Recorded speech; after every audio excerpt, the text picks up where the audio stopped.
Are you so ready to feel so good in your days? Do you want to try anything, I mean anything, to keep those hot flashes at bay? If you are dealing with menopause or perimenopause, or heck, if you're postmenopausal, I want you to check out menopause meal plans. Every week, I create a meal plan for 3 delightfully delicious and scrumptious dinners that are easy to prepare, that are based on the Mediterranean diet, and are going to help you feel really good from the inside out. You can find all the information you need at emptynestkitchen.com. Welcome to the Empty Nest Kitchen, where we're finding fun in the kitchen now that the kids have flown the coop.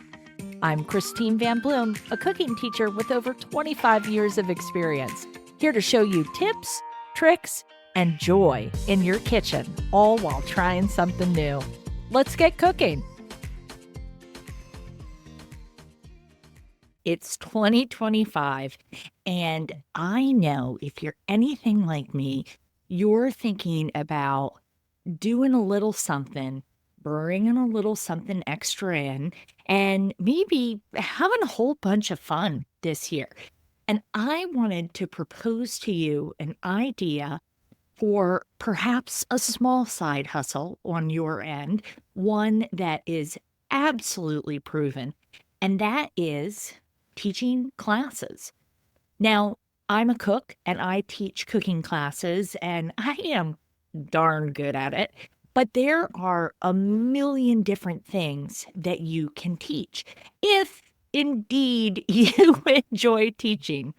Now, I gotta be honest with you, to teach any kind of a recreational class, anything, swimming, cooking, whatever it is, you gotta like people. If you are a person who loves to be around people, you love the idea of teaching something that you are really thrilled about, then teaching some sort of classes as a side hustle might be a great option for you.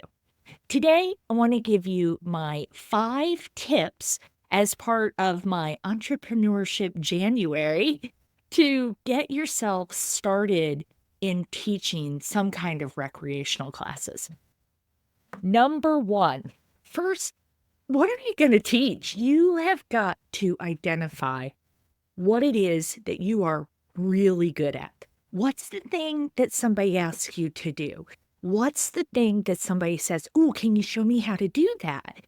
Because I promise you, if there is something that you're known for, whether it be world's best chocolate chip cookies or needle felting, or if you're great at punch needle, or you're great at sewing, or you're great at teaching Excel, it doesn't matter. But your first thing that you're going to do is identify not only what you're good at, but what you enjoy.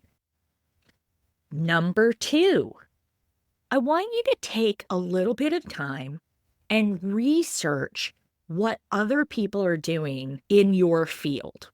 So for me, as someone who loves to teach a cooking class, I am always looking at what kinds of classes other people are teaching. Now, I'm not copying their classes. Listen, you're way more creative than that. You don't have to copy someone else's class. But by looking to see what's out there in your field, it gives you a great opportunity to identify the trends that are happening. Not only that, but it allows you to see what other people are charging. And this is really important because I know that you want to charge what you are worth. Absolutely, for sure. But unless you are offering something vastly different from what already exists out there, you really want to make sure that your pricing is at least in the same neighborhood. Now, there's a big difference if you're offering an online class versus offering an in-person class. And for something like, oh gosh, maybe clay jewelry, which I love, I'm terrible at, but I love doing it. You may want to rent a room somewhere, or that's even something. And remember, always check the laws and the regulations where you live. But that's something you may be able to offer out of not just a shared use space, but maybe out of even your own home. For food, where I live, because I'm in Maryland, we are definitely not allowed to offer in-home cooking classes in our own homes. Now, going somewhere else, that's okay. There are definitely rules and regs to that. So you're going to want to check for your neighborhood, your state, all of that good stuff. But think about how many people you can have, right? What's your max? And if you're just getting started, it might be a little easier to have a smaller number. What you want to do is you want to look at what spaces you have available. Now, you've got 1 and 2. Step 3, you got to plan your class out. And this isn't hard. This is really figuring out how the class is going to run. Remember when you first learned how to make an outline? Well, there you go. That's all we have to do here. You're going to simply list out what you're going to do in the class. Now, when I was first getting started, I loved to include a little objective in my notebook as I was going.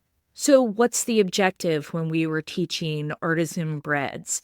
Well, the objective was that we were going to teach certain techniques, and then at the end of class, the students would eat certain breads and they'd be able to take X home. And we would include butter in the presentation and we would give them all the recipes.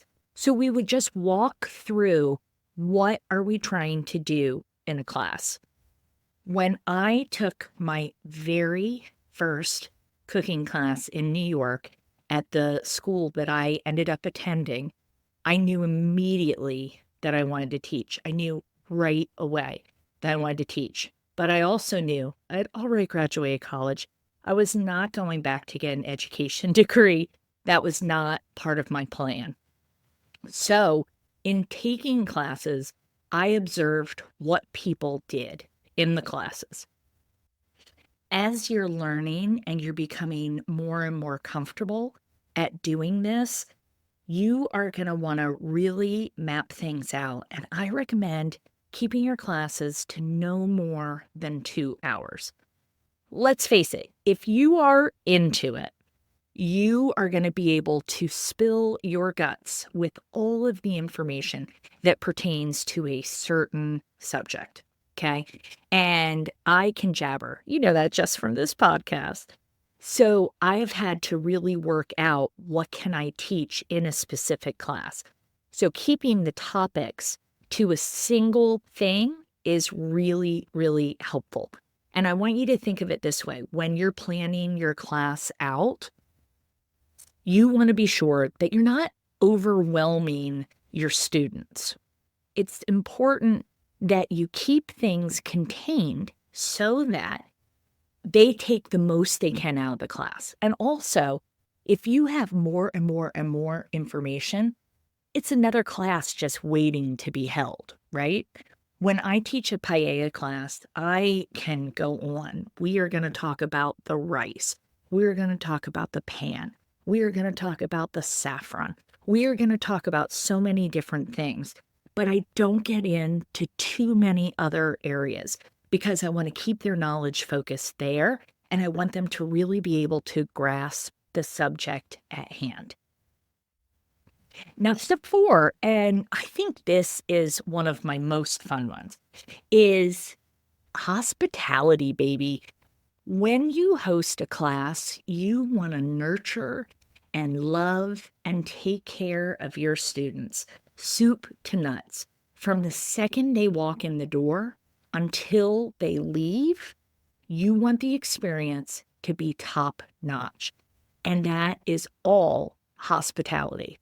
I was talking to a friend last night about how much I miss hospitality. I really think it's in some folks' blood. There's actually a book out called Unreasonable Hospitality by a gentleman who used to be part owner of one of the top restaurants in the world, or I think it actually made top restaurant of the world. And the crazy things they would do for hospitality. Well, this is your chance to shine. At Kitchen Studio, we would always have, the water out, and we would have drinks out, and we would have packets with all of the recipes that we were doing. I always had a cover sheet that had the business name and the website address and all of that good stuff. So it was all pulled together really nicely. And those were pre-Canva days. Nowadays, you can give your students a little takeaway that you've done up on Canva that looks amazing. But this is your chance to be hospitable. Now, this comes with a caveat because you can spend a ton of money. You can spend a lot of money making things really just right. And it's up to you with what you're teaching and what level you're teaching. So you're really going to want to balance what that is. And again, remember that the health department regulations in your area will determine whether or not you can offer food. You may want to make it a BYOB event. You may want to make it a bring your own food event. You can absolutely do that. In fact, if you're not doing cooking classes, those are tremendous fun. And that brings me to number 5. You want to determine what kind of class you're offering and then offer it up as such. Now, what the heck does that mean? And isn't that what you said, number 1? No. What we're looking at here are, do you want to do a private class or do you want to do a public class? Now, I recommend as you're getting started, working something out with your friends. And I would do a totally free class. I would invite your friends over and run through it with them. And even better, invite half as many friends and have them bring a friend, right? I would do that because you don't want everybody who, I hate to say it, but everybody who loves you, right? You want honest and real feedback. So that when you're offering these classes, you are really getting better every time you do it. So, advantages of a private class. Private class is wonderful because you've got the built-in audience. You know how many people you're going to have. And yes, I do recommend setting a minimum of that. Initially, you could do it for 1 or 2 people. But for me, there's a number that I need to make in order to meet any of my costs that I've got. There's a lot of things there that you're covering. And you also want to make sure that you are making a profit. Oh gosh, it's just my favorite word, profit. I love it so much because you're not doing this just for kicks and giggles, right? You're doing this as a way to bring in a little extra money while you're having some fun. And if money's not important to you, fine, do it for fun. That's great. That's awesome. You can totally do that. I happen to love making money, so I am always trying to look at everything. So in a private class, you will have a set number of people. My minimum to go to someone's house is 8 people. Sometimes, if it's someone I know, I might make it 6, but 8 people is a great number for me because when I'm going to someone's home, that's a number they can usually manage, and I know what my revenue is going to be there, okay? With a public class, you're going to be setting things up so that folks can register to attend the class. That could be a little more risky, but it's also a great way to get started. Again, you're going to want to have a space. Don't forget, check those regulations in your area. But you're going to want to have a space, and you want to have it be really easy for folks to register and pay you. Now, that might include a little bit of tech on the back end that you're going to have to do, whether you're setting things up in Squarespace, which is my favorite. I love that. Or WordPress. That's one I used to use. A lot of people still really fond of it. But you will want to set up a place for folks to register easily. You want to make it so easy for everybody to get into your class that it is a simple click or two of a button.